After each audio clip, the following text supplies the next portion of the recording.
Hi, I'm Patrick Cobb with AARP South Carolina. AARP South Carolina is pleased to sponsor the Post and Courier's Pints Politics series. AARP is a nonpartisan organization. We don't endorse candidates nor parties. We work on issues important for families 50 plus in South Carolina. Follow us at aarp.org/SC. Please welcome Jonathan Martin. Thank you.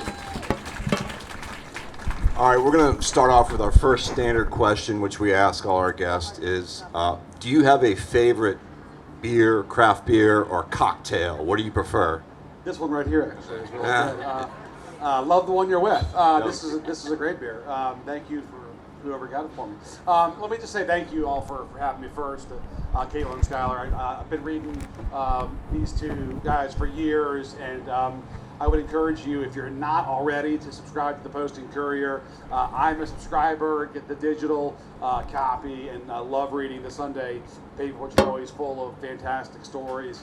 As somebody who travels a lot for my job, I always pick up the local paper no matter where I am around the country. It's the first thing I do when I get to a city. I can tell you that there's very few cities in America that have as strong a paper as Charleston. And in this era of consolidation of chain media, which is sort of really cutting back on regional and local journalism, it's fantastic to read the Post and Courier's coverage, especially of politics, because it's so vital. And so hats off to you guys. And hope everybody here will get their subscription to the Post and Courier and the New York Times, both. This is kind of a homecoming for me because even though I'm from Virginia, my parents live nearby. They retired down here after falling in love with the Low Country when my brother went to a military college just down the road here, which some of you may be familiar with. And so I've been to Charleston tons over the years and eaten lots of boiled peanuts and shrimp and oysters. But I have not yet been to a Bill Murray-owned hipster bar in North Morrison, which didn't exist when I was in my 20s, coming down here and partying. So Charleston's a changing. Yeah.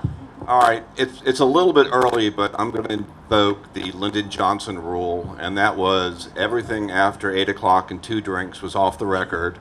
So whatever you say tonight, no one here will repeat. There's no press here, right? Okay. Everything stays within the confines of our voices. So having said that, what is your favorite South Carolina campaign story? Maybe one that you've never told anybody.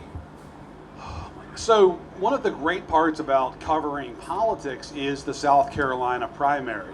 And ever since I was a Politico and in the years since, I've always looked forward to covering the South Carolina primary for 2 reasons. I mean, one is you're coming from Iowa and New Hampshire, where it's really cold in the winter, in my experience. And you get off the plane in Columbia or Charleston, and hope to God it's Charleston. No offense, Cola. And you take your jacket off, you have a beer, you get some of that mustard-based barbecue that you guys love. You get some shrimp, some oysters in season then, and it's a real delight. And after doing this a few election cycles, I finally got to the age and level of responsibility in life where I said, you know what?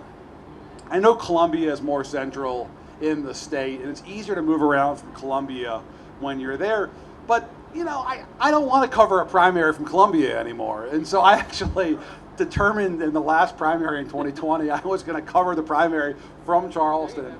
And I was going to try to avoid leaving Charleston County as much as I could. I think I broke that a couple of times, but it was sort of fun trying to cover the race from down here. And Democrats, thankfully, spend a lot of time in the Low Country because they have a lot of votes down here in their primary. So that was very effective. But I think the best stories were just the baptism by fire that I had as a political journalist covering South Carolina politics in 2006, 2007 at the outset of that primary. And I was introduced to these warring consultant families. For all I knew, I thought politicians were the ones that had the rivalries. And then like I was introduced to South Carolina, where like the consultants have these like long and ancient grudges and rivalries. And I'm like, oh, he's a Warren Tompkins candidate. Well, he's a Quinn guy, you see. And then, like for a young reporter, being introduced to that was like a great education. And it was super fun to explore more of South Carolina. I had come to Charleston so many times over the years, seeing family and friends down here, but I had not yet been as much to other parts of the state, like the PD, like the upstate. I'll never forget Warren Tompkins was trying to explain to me, you know, I know you've been to Charleston a lot over the years, but you have to understand something, like, you know, the rest of South Carolina, it's not like Charleston. And this is even before Charleston was like all this. And he said, you have to understand, he said, in Charleston, even dancing is legal. Was his way of explaining the upstate to me. And I got it pretty fast. That's good. That's good. So the book in front of us is a bestseller, so not bad. 3 weeks, right? 3 weeks on the bestseller list. Bestseller list, yeah. If you buy it tonight, you can make it 4. So there you go. There you go. How did you balance writing this book with doing your day job at the Times, where I can't even imagine what those deadline pressures are like? And how did you draw that distinction between what was for the paper and what was for the book? It's a great question, and we were very, very disciplined about this with sources, because we wanted to have a bright line, because we wanted to tell people this is for the book, and it wasn't just for purposes of ethics, but it was also, frankly, something of a very effective technique for us. And by that I mean, when we would go into these interviews with, I don't care who it was, governors, senators, House members, staffers, you know, we would say, this is not going to be in the paper tomorrow and next week or even next month. You're speaking for history. And speak candidly, because this is not going to be in print until next year. And next year sounded like a long ways away at the time. And it was amazing to me, having covered politics for a newspaper all these years. People changed dramatically when they were told that it was not going to be immediately picked up. We live in this world now where everything's on Twitter within 30 seconds. And for these politicians to hear that, and I think they also knew that they were living through historic times is the other thing, and they wanted to have their say, and that really helped a lot. The other issue, oddly enough, that came in handy was COVID. You know, we did a lot of the reporting for this book via Zoom, via phone, because of COVID. But because of the pandemic, the Washington Bureau of the Times was closed for a year and a half, 2 years. And we have a condo in D.C. where we live that's not that big. When you're living with your wife, it's even smaller. And so she didn't want me in the condo. The bureau was closed. I had nowhere to work, really. So I spent a lot of time in the Capitol itself, because I just needed somewhere to go during the day. And when you're in the Capitol, you just see people, you pick stuff up, you hear things, and that was really, really helpful as well. And then lastly, COVID came in handy, because there were so many meetings during COVID that took place on Zoom or on conference calls rather than in person. And I think because of that, we were able to get some of the audio tapes that we did, because I think sources were somewhat, you know, more willing to record conversations via a Zoom or a conference call, whereas an in-person meeting I think would have been harder in that sense. Did you do all the interviews together, or did you divvy it up? Because a lot of times, you know, somebody gets along better with one reporter. Right. And great question. And how does that work? And did someone tell you something that just knocked you out of your chair? Yeah. So I wish my co-author and partner Alex was here. He's a great guy and superb journalist. He and I did the bulk of the formal interviews together, first heavily via Zoom or phone, and then quite a bit in person. And I'll just tell you, like, the Zoom came in handy for the ways I just mentioned, but in other ways, getting an in-person interview was a lot more productive. And I'll give you an example. Nancy Pelosi, we interviewed her twice. The first time via Zoom, and it was, you know, it was helpful, it was useful, we used material, but the second time was in her suite in the Capitol. And when you're interviewing Nancy Pelosi in person, she's an Italian American, right? So she's very demonstrative in her manner, and when you're with her in person, it's a much more robust conversation. And also, the other thing about Zoom, when the staffer wants to end the Zoom, all he has to do is hit a button. When you're in person, and there's 2 of you in somebody's office, it's a lot harder to get you to leave. And so, like, literally by the end of the interview with Pelosi, her poor press secretary is like standing up and saying, "All right, guys, well, it's been great. We got to," and we're just sitting there the whole time. We're just stretching the clock as long as we could go. And Pelosi's happy talking to us and doesn't want to end the interview. And we're just like maximizing every second. We finally stand up and we're walking to the door. And we turn to her and said, "So the rioters were in this office on January 6th, right?" And that was like 10 more minutes because she, of course, wanted to tell that story. So in person obviously helped in that sense. What knocked us on our butt more than anything else, and I know we're at a happy hour, it's supposed to be a fun night, but this is a serious topic about a really sobering period in American history that we're still living through. The most depressing part of this book, where we're just completely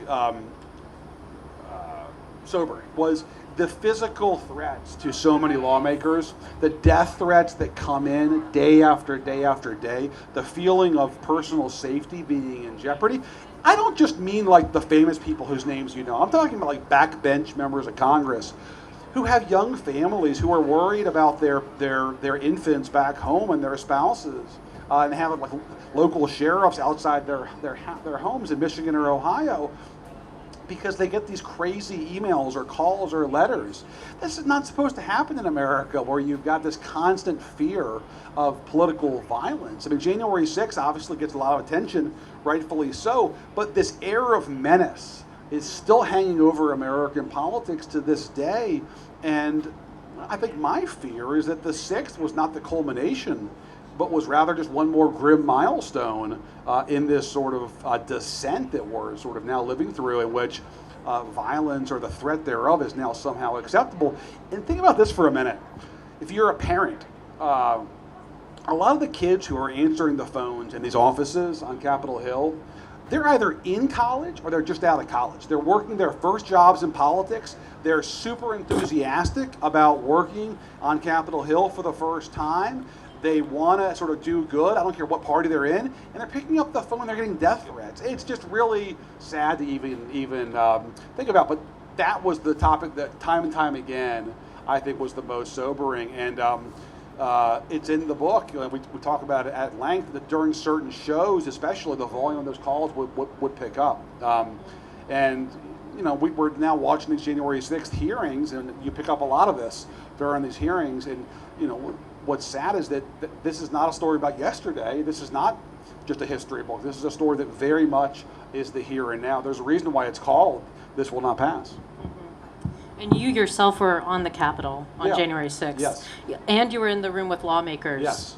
Tell me about what that was like Sure. for you, and what Lindsey Graham said to you and what you overheard. Yeah, so I was in Georgia on January 5th, because you people will recall that was the big event, right? That was the Senate runoffs that were going to decide control of the Senate in Georgia on January 5th.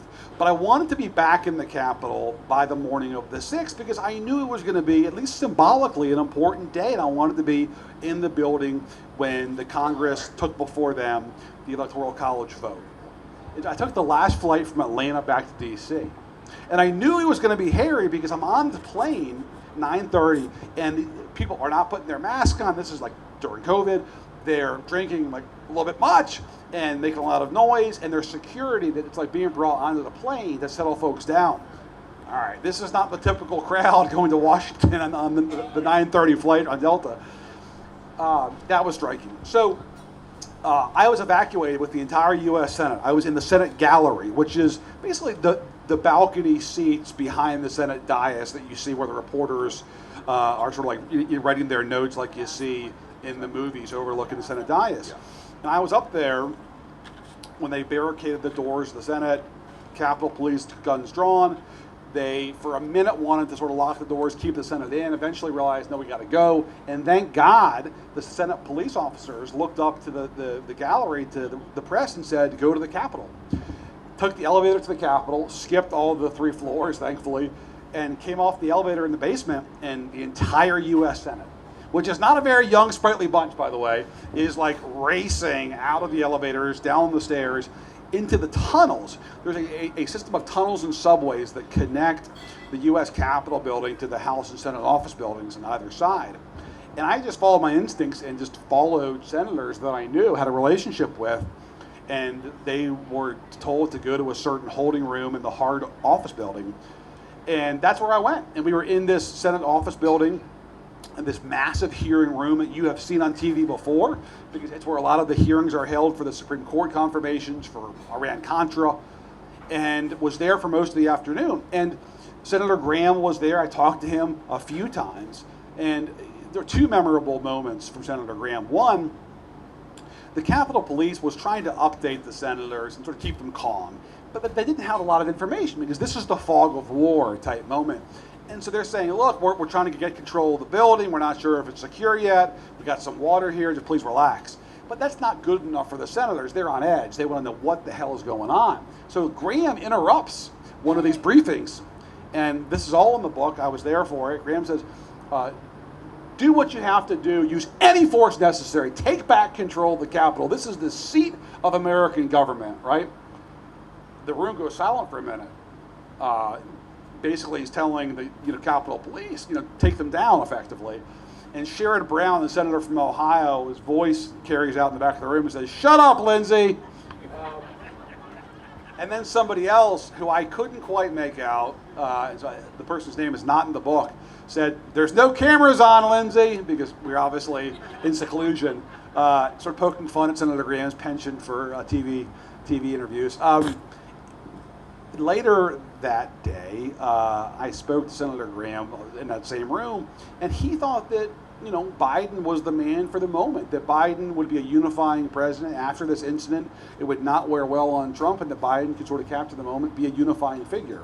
What Graham didn't tell me, but what I came to find out happened in that same afternoon, is that he called the White House counsel, this guy named Pat Cipollone, who was the counsel to President Trump, because Trump had recorded these videos, they're kind of half-hearted, and Graham calls the White House counsel and says, "If you don't get him to tell these fucking people to leave, we're going to call for the 25th. And what he means by that is, if you don't get Trump to tell the rioters to leave the Capitol and go home, we're going to demand he be removed from office via the 25th Amendment. And that's a pretty extraordinary moment, given everything that now has happened since then. Trump, of course, did finally record like the third or fourth take video telling people, "You're great Americans, you're great, but please go home." The one thing that I think that most Americans had an advantage on is we all watched this unfold on TV and we just saw it in real live time. And you mentioned being in a bunker. And I was inside, yeah. Did the people inside have a view of how serious it was on the outside, or was everything just being told verbally that, hey, there's something? Not initially, because you're in the bottom of the ocean in a submarine, so you can't fully appreciate what's going on. But eventually, because of our phones, and friends and family were calling and texting and saying, "Are you okay? Are you seeing this?" No, like, what? And you would then see pictures and you would see video. And that's when it became obvious, Skylar. It was like once you were a few hours in. I vividly recall one senator saw the now famous picture of the rioter carrying the Confederate flag outside the Senate. And I think that was a jarring moment for a lot of those senators to see that. And then once the Senate chamber itself was breached and they were like desecrating the floor of the Senate and standing on the dais of the Senate, I think that was a really devastating moment for a lot of them, seeing where they had been, hours ago now being trashed. Since you lived through it deep inside, is there anything that you've been surprised by so far in these January 6th Select Committee hearings, even today, where we had some pretty major revelations? It has definitely added more context and more news stuff I wish I would have had in the book. For example, the preemptive asking about pardons by some of these members of Congress is pretty fascinating. So I think that's been very telling. I think what it's become obvious that this hearing is about is forging an indictment of the former president. Whether that's a legal indictment is not clear. I don't know the law well enough. But clearly this is aimed at forging some kind of indictment, whether it's a legal or a political indictment. That's obviously the end goal here. I think clearly Liz Cheney for one, has been very open about this. I mean, they want to ensure that Donald Trump can never be a viable candidate for president again. And I think by the end of this, I'm not sure that that's going to be the result, but they're clearly going to do some damage to him politically. One of our former congressmen, Mick Mulvaney, who's also on TV now, he says that he likes the way things are going, but that it particularly is a mistake for Adam Schiff to do closing arguments. What's your read on that? It's a great question, and I think this is why it was important for, I think, Cheney and Kinzinger to serve on this committee, so it's not just all Democrats. You have, Liz Cheney on the committee, Adam Kinzinger, Republicans. Cheney especially is a true blue conservative. She's somebody who is not going to be confused anytime soon with a card-carrying member of the ACLU. She obviously is willing to say things about Donald Trump that most people in her party won't. I think she has more credibility because of her partisan affiliation. I think there's regret, frankly, that there were not Republicans on the second impeachment effort that came out of the House. It was just Democrats, including Adam Schiff. I think there are a lot of Democrats who privately now would tell you they should have had Republicans as impeachment managers. I don't know that that would have been decisive, that you could have had the necessary 2/3 needed to convict Trump in the Senate of impeachment, but it potentially could have helped. I'm going to throw out a little And by the palette. way, that's one of the great the great alternative histories in recent American politics is the what if of the second impeachment. So if McConnell, we capture this in the book, McConnell immediately after January 6th is done with Trump. If McConnell puts his shoulder to the wheel and tries to rally the Senate Republicans and say, this is our chance, we can convict this guy and ensure he can never run for office again, it would have been an uphill fight to have gotten the necessary, I think, 17 Republicans. It would not have been easy. But look, if you look at this gun deal, they got 15 Republicans on this gun deal. It's people who are either not going to run again this year or not going to run again in the future. If McConnell had really leaned in, I think you would have had a chance to get 17. We have a scene in the book late on the night of January 6th. After the Congress had come back, ratified the Electoral College vote, Mitch McConnell is leaving the Capitol, and I was on the first floor of the Senate side, and I know what elevator he comes out of, and I was just perched there on the off chance he would come out of the elevator at 1:30 in the morning to leave the building, and sure enough, he did. And I asked him as he was leaving, I said, how are you feeling? Because the previous day you lost your majority in Georgia in the runoff, and now the Capitol that you venerate, that you've served in for a half century since you were an intern for John Sherman Cooper in the summer of 1964. How are you feeling now after these back-to-back days? And he said to me, he said, I feel exhilarated. And I said, how do you feel exhilarated? He said, Trump put a gun to his head and pulled the trigger, and now he's totally discredited. And so McConnell, in that moment, and in the days after the 6th, feels like it's over. This is Access Hollywood all over again, right? There's no way Trump can survive this. This is the one. This is fatal, right? And that's the McConnell view, and that's certainly the view of Kevin McCarthy, as we now know from the audio tapes. And obviously, it wasn't totally fatal. And before the month is out, Kevin McCarthy's back at Mar-a-Lago. Yeah, and that's a recurring theme in the book, that everybody seems to get right up to this tipping point, and then nothing ever goes. It just sort of stops, and there's a acquiescence of someone else is going to take care of it. No, that's been the recurring theme for 7 years now in the Republican Party when it comes to Trump, which is it's going to fade, it's going to go away, or somebody else will have to confront him or deal with it. And look, maybe that's finally going to pay off, and maybe he will lose altitude, and Ron DeSantis will step up and dispatch Trump to history. I just don't think Trump's going to willingly go to history, and I think that bet that eventually he'll just fade. It's now 7 years and counting. So. I've got a palate cleanser of a question, and this is from our sponsor, South Carolina AARP. We appreciate them very much. Without their support, this wouldn't be possible. But this is kind of odd but fun and tailor-made for y'all at the New York Times. But if you could describe South Carolina or its politics in a Wordle response. So it's a 5-letter word. If you're not familiar with the game, it was a phenomenon. It still is. Have at it. Spicy. Spicy. That's a good one. Skylar? Uh, Oh, come on. Nuts plus, I guess. You didn't win the Wordle. That's not it. I went with humid. I think that would be mine. Humid. Humid. But, I mean, this is not in the book, but South Carolina never fails to entertain. I mean, most recently at the end of the Democratic primary for governor, where the two candidates got into something of a Twitter match about, well, Something up. Yeah. you'll have to check it out for yourself, but it was extraordinary. Well, let's backtrack to your line of thinking before. Have the Republicans so far successfully blunted everything that's going on with these hearings? Or is that to be determined? I would take that question two ways. I think in the short to medium term, which is this year, this midterm, I think if gas prices are above $5 a gallon going into Election Day, and people are still feeling that pain at the grocery store, and their 401ks taking a hit because the market's down and they're paying a lot more on a mortgage because interest rates are up, that's a hell of a combination for any party that's in power. And I just think like Democrats are going to pay a price because they're the party in power. And when people are in a bad mood because of conditions on the ground, they take it out on the party in power. So I think that if Biden's at 38, approval rating on Election Day, and people are sour, the Democrats are going to pay a pretty steep price in the midterms.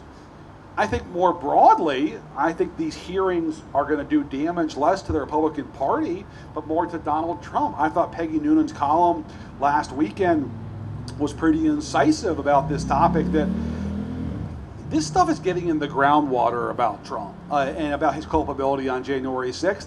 And like even the most hardcore Republican who would never admit to being wrong about Trump, who would never say, oh, actually, he is a would-be authoritarian demagogue who was a total atrocity and embarrassment to American democracy. Like, they're never going to say that, right? But what they will say, I think, more and more after these hearings is some euphemistic version of, love the presidency, love his policies, but you know, he couldn't keep his mouth shut and it's time for somebody new, or it's time to turn the page, or let's look forward, not back. I think the Nancy Mace primary versus the Tom Rice primary proves something very important about Republican politics right now, which is if you make Republican primary voters feel bad about Donald Trump, they feel bad. The voters, they don't want to be guilted. And when Tom Rice is like using the language of the left in condemning Donald Trump, the voters hear that and think, oh, well, he's playing for the other team. He's now in the blue tribe because that language is what I hear from the bad guys. So he must be for them. When you're Nancy Mace and you're willing to like take a couple of votes against Trump and obviously don't have his endorsement, but you don't totally condemn him, you can still survive. Look at Brian Kemp in Georgia next door. Same thing. Targeted, one of Trump's top targets. He still survived because when he was asked about Trump, he would always change the subject. He would say, the president's mad at me, but I'm not mad at him.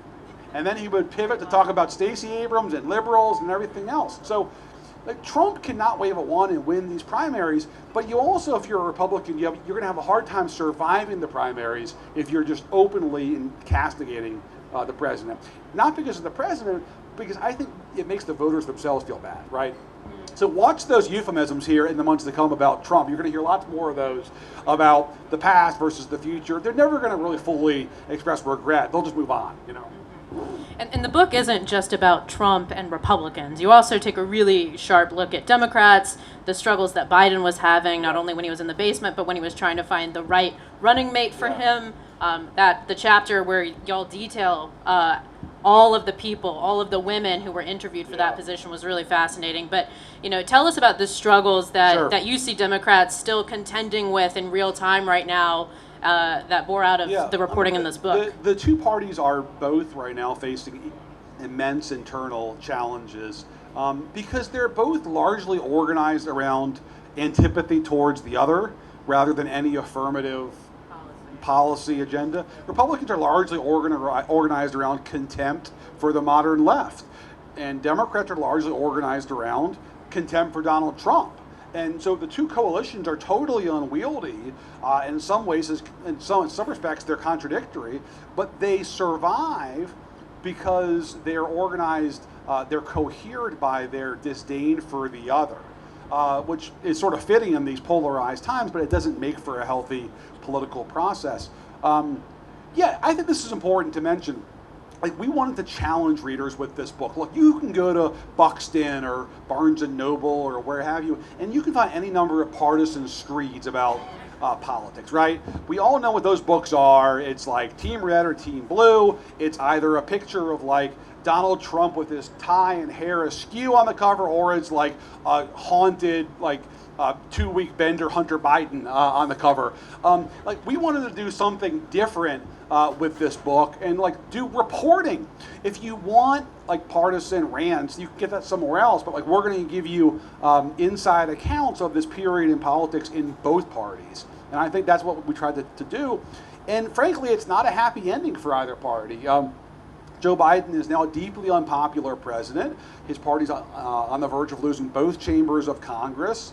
And obviously they have not figured out any sort of cohesion of their own outside of opposition to Donald Trump. Now, if Donald Trump remains on the landscape of American politics, that can sustain the Democratic Party, but at some point, a party that fuses like actual socialists like AOC with like Bill Kristol over here in the same coalition, that's like pretty hard to sustain that coalition, because they don't have a lot in common, right?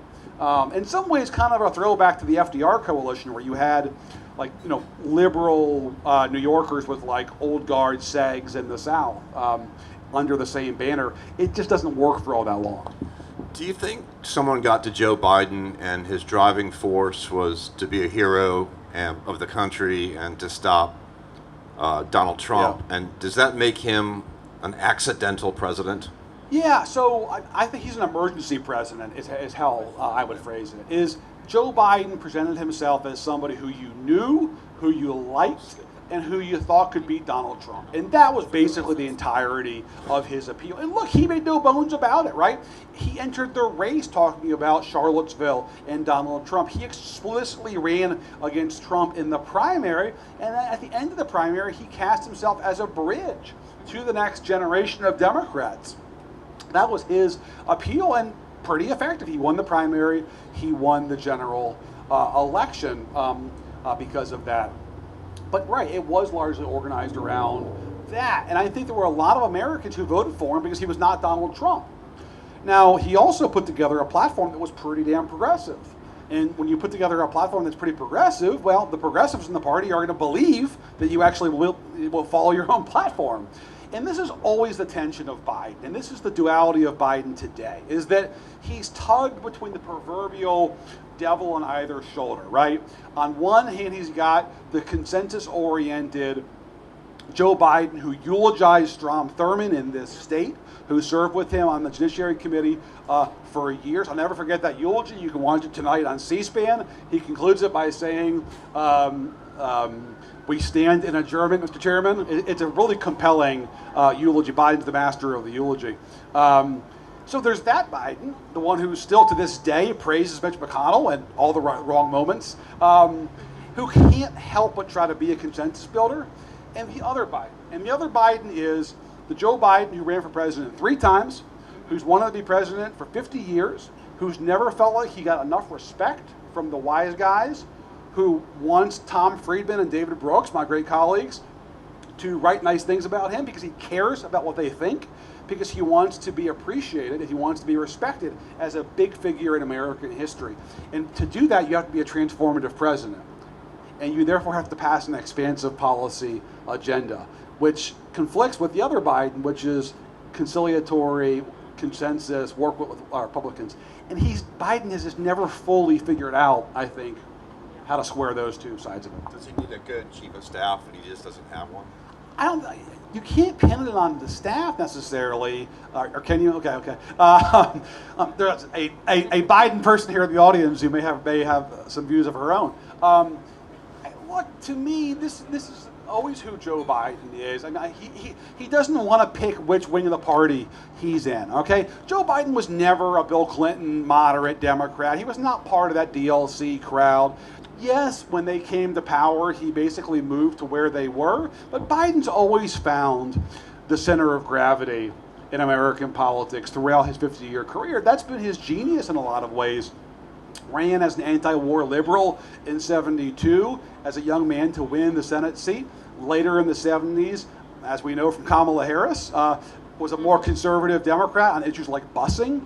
And then, during the sort of arc of his career, would find where the party was. But he was never a moderate or never a liberal. He never picked sides. To this day, he won't pick sides. And in the book, we have Pelosi erupting in fury because Biden comes to the Capitol in October of 2021 with the mandate to ask House Democrats, please pass infrastructure and Build Back Better. I need your vote today.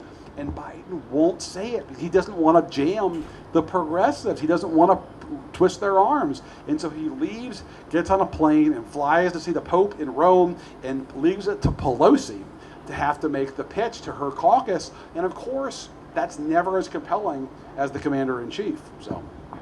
Well, and we know there's been some chatter recently, even here in South Carolina, from one of our Democratic gubernatorial candidate, Joe Cunningham, raising questions about whether how about that ad? Raising questions about whether Biden's going to be too old. Yeah. Clyburn recently came out in an interview with Wall Street Journal saying, he's with Biden and Kamala. Yeah. That's how it goes. 1, 2.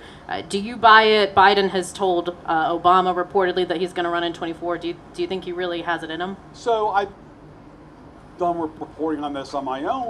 Biden has told people around him that he is intent on running in 2024. They're taking steps toward that. But look, there's skepticism, right? Because Biden's going to be 80 years old in November. And I think there's a lot of Democrats, independents, who supported him who aren't sure that he should run for a second term. You see that in the polling data clearly right now. And Democrats see an opportunity. You mentioned Joe Cunningham. If you haven't seen this ad yet, Joe Cunningham, the candidate for governor here against Henry McMaster, has cut a new ad where he denounces what he calls the geriatric Caucus. Or patriarchy or Oligarchy.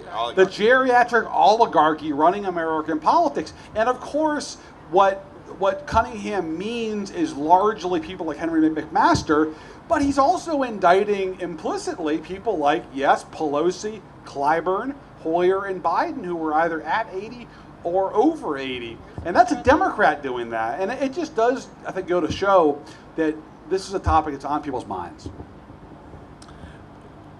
We talked about Lindsey Graham earlier, he's kind of a pivot point for both Trump and Biden.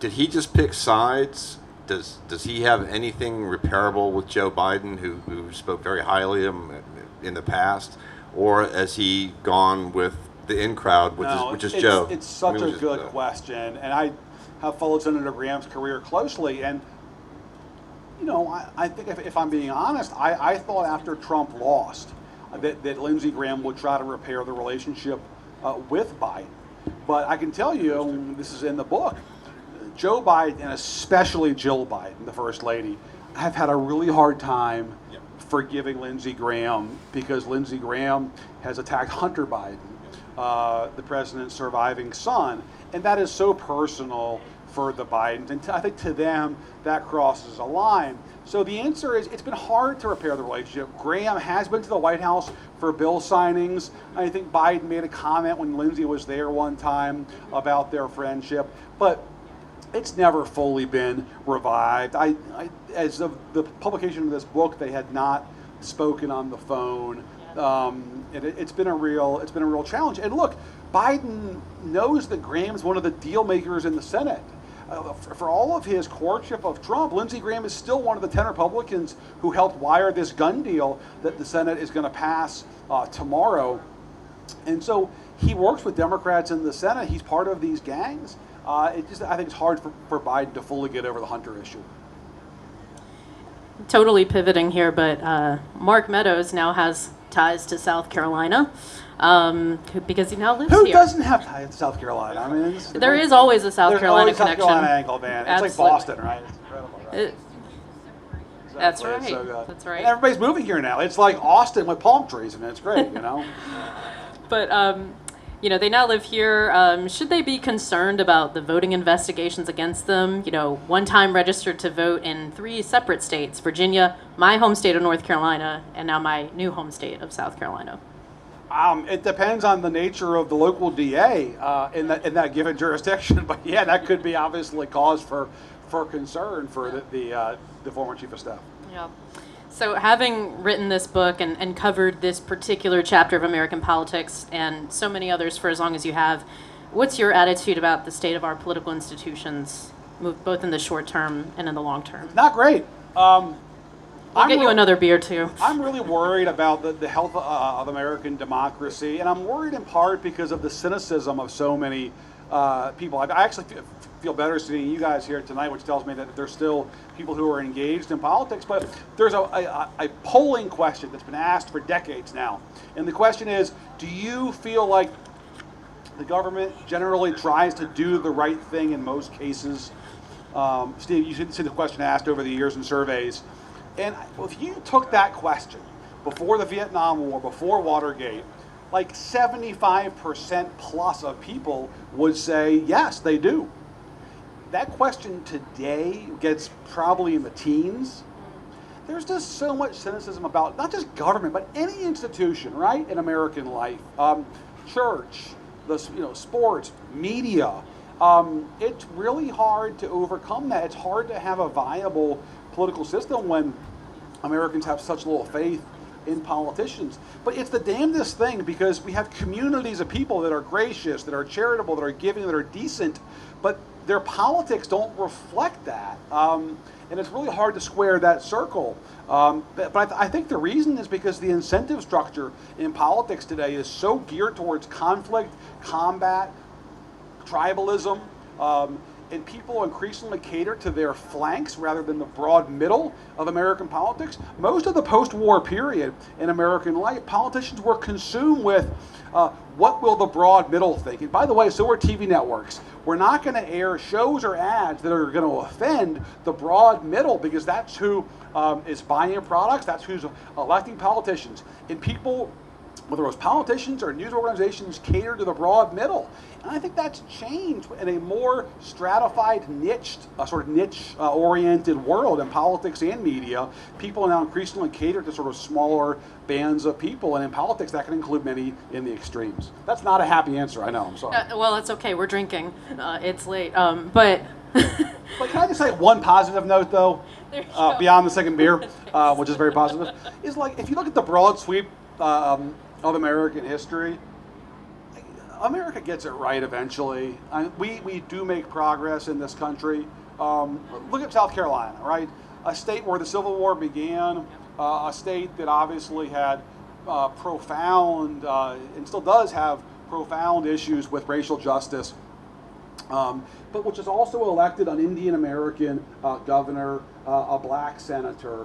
That would not have happened in the South Carolina of 1960. Or even 1970 or 1980, frankly. And the fact that that has happened today, I think, does show that there's reason for hope in the long term. Yeah, and just to kind of pivot back for a second, but in the book, it seems like there's at least repeatedly this kind of shared understanding from both Democrats and Republicans, if we get Trump out, things will be better. If we can just get this aberration. Right. But it seems like you're coming to the conclusion, and the book sort of will bear it out too, that Trump maybe was a symptom. No, it's a really good question, and we get this all the time. Was Trump the symptom, or was he the cause? And I come down squarely on that's not a symptom. I mean, I think Trump reflects our politics and is the end result of our tribalism, and frankly, our celebrity obsession, which is a whole different topic, more than he is the cause of it. Look, when people are willing to settle for politicians who they wouldn't want as their neighbors, this is the kind of politics that I think we're going to get. the conditions were right for Trump. Look, I was here in November of 2015 when Trump on the USS Yorktown across the river in Mount Pleasant called for a ban on Muslims coming to America, calling to ban an entire religion of people from coming to a nation based on immigrants, made up of immigrants. Like, he was able to do that because the conditions in the party were such that there was nobody that had the grounding, the leverage, the platform to tell him, no, that's unacceptable. We're not going to do that. That's not who we are as a country. But cast him out. There was nobody able to do that. Why? Because our institutions have been degraded.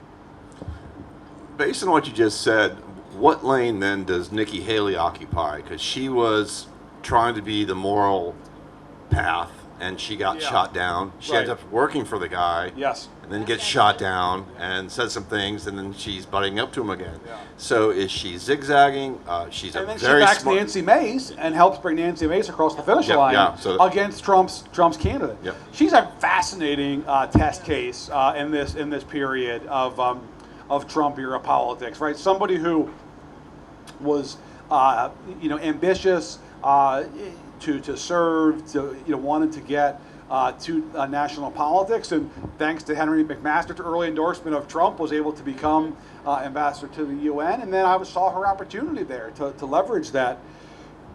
But she's also a case study in the pitfalls of operating with where you think the ball is going on the court and mistaking where the ball might be going.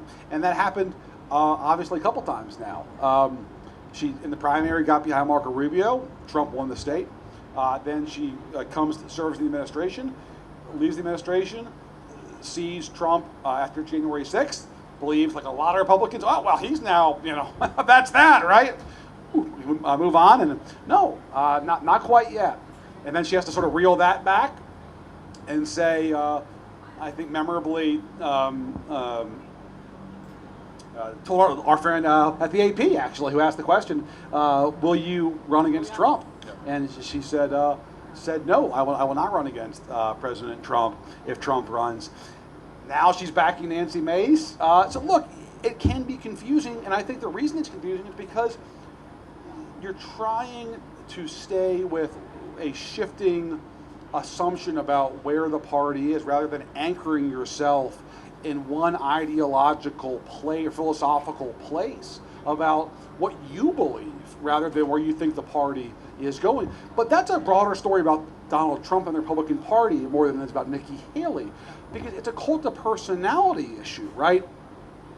All the old debates in American politics, right and left, were about issues, policy, right? Ford versus Reagan in '76. Look at Mr. Elliott right there. This is about big issues, right? What's the Republican Party gonna be? Or Bill Clinton versus the left. Like, what's the Democratic Party gonna stand for? With Trump, it's not about policy issues, right? I mean, Liz Cheney's a down-the-line conservative, but has been cast out because she wouldn't pledge fealty to one person. And that's what's so different about this moment is the debates are no longer about policy differences in the Republican Party. It's about loyalty to one person.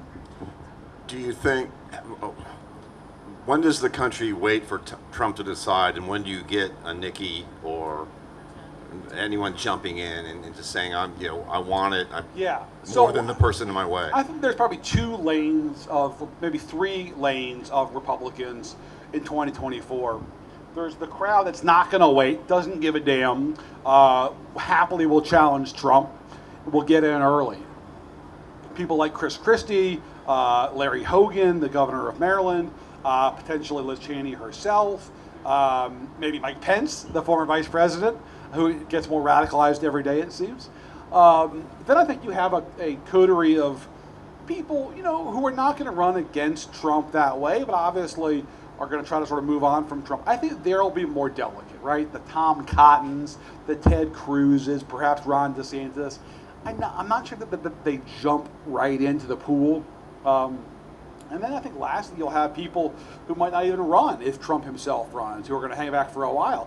This could all be moot, though. I mean, it's totally possible that because of these hearings, looking into 1/6, because DeSantis is moving in these polls that you see now, and because Trump has lost some of these midterm primaries, or his candidates have lost, it's totally possible that Trump will preempt all this and get in the race like next month, which his people don't want him to do, but Donald Trump's never been one to listen to his people, so. Just to backpedal for a second, we talked briefly and alluded to the McCarthy tapes. I've been just so curious. Was that a tape that you held on to?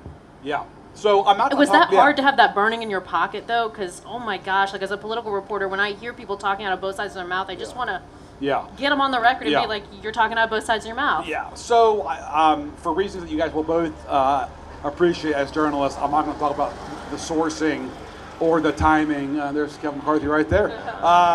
The sourcing or the timing of any of our reporting in here. My experience as a journalist is you just don't talk about your sourcing, and the way to lose sources is to talk about sources. So I don't do that. I will say though that what was striking about McCarthy, not only denying flatly what we had on tape, but sort of castigating us in the process, is that a couple of weeks earlier, we had put out a clip of, not a clip, but like some excerpts from the book featuring Kirsten Sinema. And the Sinema office kind of did a half denial of that. And we, on Twitter, we said, we saw Kirsten Sinema denied our reporting. Well, it's on tape. And like we thought that would like send a signal to folks in politics of like, you know, maybe be careful about what you deny. But apparently Kevin McCarthy didn't see that. And to this day, the only person who has fully denied anything in this book is Kevin McCarthy. Well, all I can say, this has been a very fascinating interview, and we're happy you took the time to be here. Can I say one last thing before we go? Thank you to you guys for doing this. And we have books over there for sale, and I'm happy to sign a few copies if you guys want on the way out. Thank you all for having me. We're going to send thank you all the way around. Thank you. Thank you. Please stop and say hello. Read the Post and Courier, too. Yep. Thank you to the Container Bar. Thank you to South Carolina AARP for being our sponsor. Sign up for our newsletters and keep looking for when we do this again. We're going to do politicians, authors, whoever we can. But we're going to finish up now with something we call the lightning round. Oh, nice. So these will be quick fire questions with quick fire answers. Yeah. And please tell folks stop moving to Charleston now because we have a lot of people here. It's great, but the restaurants are too crowded now. So. All right, don't play nice. Tell us for real. What's your favorite style of barbecue? When in South Carolina, mustard. I like Rodney Scott's if I'm in Charleston or if I'm in Hemingway, obviously. I like Sweatman's in Holly Hill if I'm headed up towards Columbia. When you reach the pearly gates, what is the one unanswered political question you want answered to rest your mind as you cross over? And it can come from any era in Washington, D.C. Mine is what happened to Lindsey Graham, but I get asked that a lot. What would have happened if RFK hadn't been shot in '68? Would he have beaten Nixon? Would there be no Nixon? Would there be no Watergate? And what is the biggest secret the public doesn't see about working at the New York Times? It's like the huge bags of money that we take in bribes to write favorable stories. Oh, shit. No, strike that from the podcast. I think it's the intensity of the editing and like the hunger for getting it right and for delivering the best possible journalism. Look, we catch a lot of grief. I understand that. At times it's justified, but it's one of the great American institutions, and I think that we are a lot better off with the New York Times in this country. So. Which chapter in the book is your favorite? That's like picking your favorite child. I can't do that. You gotta pick one. It's all fun. No, I mean, look, I think the VP chapter is phenomenal. You'll learn so much about Vice President Harris and about the other runners-up. And this is the first book on the Biden presidency. It covers the entire first year of Joe Biden, and there's tons of new reporting in there about that I think is very, very interesting. And then January 6th, which obviously is in the news now. The chapter on January 6th is largely a first-person account. from the building that day. So I think that's pretty compelling too. And give us your best prediction. Where do you think Tim Scott will be, or most likely be, in 3 years? Senate, White House, Vice Presidential Chair, Cabinet Agency? Hard to read. They're good reporters. I think that there is a really serious chance that Tim Scott could be VP of America. Yeah. All right, thank you all. Another round of applause for our guests. Thank you. Thank you, guys. Please buy a book. Buy the book. Buy the book.